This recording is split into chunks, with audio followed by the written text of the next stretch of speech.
Hello साथीहरू सबैलाई नमस्ते। म चाहिँ खाना बनाउँदैछु। यता सब्जी पाक्दैछ जरागुडी अनि आलुको सब्जी।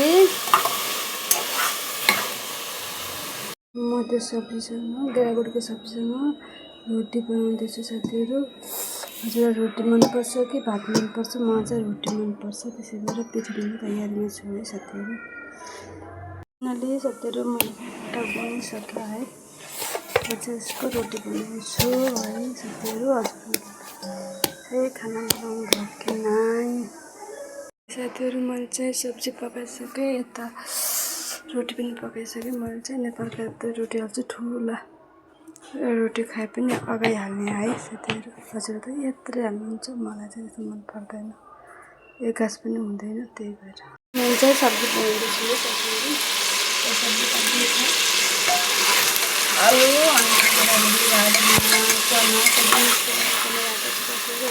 बनाउँदै हुन्छ कमेन्ट गरौँ है। यससँग रोटी जम्छ कि भात जम्छ कमेन्ट गर्नु होला है साथीहरू। कस्तो लाग्छ